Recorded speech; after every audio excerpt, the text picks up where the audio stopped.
Mae'ch gwaith marchnata yn dechrau creu llif o ddiddordeb neu ymoliadau. Gadewch i ni edrych ar sut mae troi mwy o diddordeb hwnnw yn werthiant. Mae'r strategaeth gyntaf yn syml iawn ac eto'n effeithiol dros ben. Camau pellach. Bob tro byddwch chi'n cwrdd â chwsmer posib, neu'n anfon dyfynbrys neu'n rhoi tender, rydych chi'n dechrau ar y broses troi.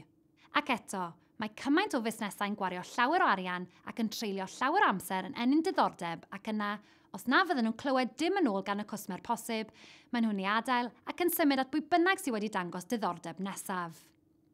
Gwastraff amser, ymdrech ac arian, ac yn fwy na hynny, gallech chi fod yn cerdded oddi wrth werthiant posib.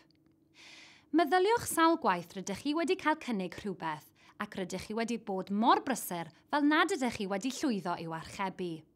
Byddai wedi bod yn wych cael rhywun yn eich atgoffa ac yn eich helpu i gwblhau'r pryniant.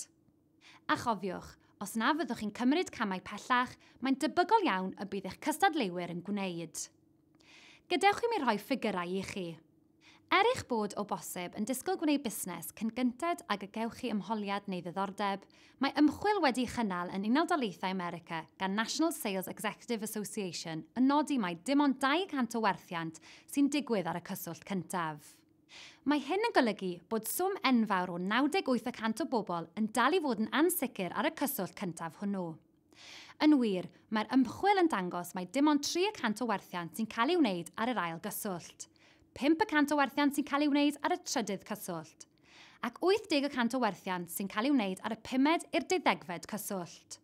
Nid yw'r ffigurau terfynol o'r ymchwil hon cyn bwysiced ar duedd, ac mae hynny'n awgrymu eich bod yn gallu gwella'ch siawns o lwyddo drwy ddyfalbarhau a manteisio ar y cyfle i adeiladu a datblygu'r berthynas bob tro rydych chi'n cysylltu â'r rheini sydd â diddordeb. Yn aml, y rheswm pam nad yw pobl wedi prynu yw ei bod yn ansicr beth yw manteision eich cynnyrch neu wasanaeth.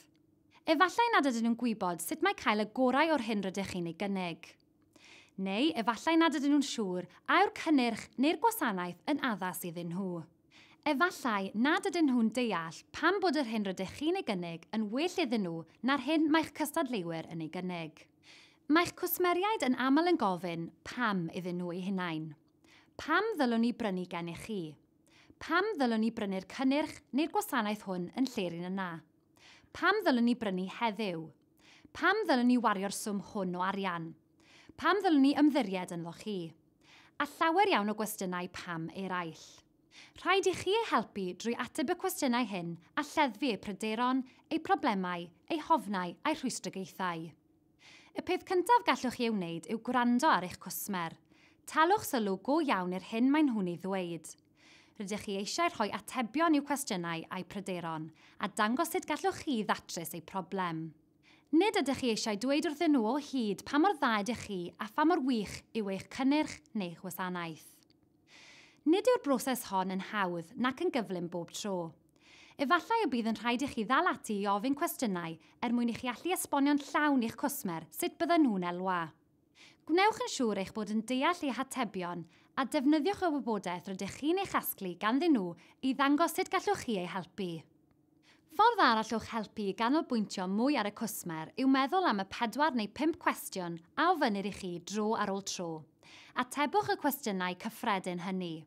Rhowch y wybodaeth o'ch gwirfodd wrth i chi siarad â'ch cwsmer posib, neu rhowch yr atebion ar eich gwefan neu yn eich llyfryn neu lythyrau gwerthu. Cofiwch, mae pob cyswllt â chwsmer posib yn mynd â chi gam yn nes at werthu.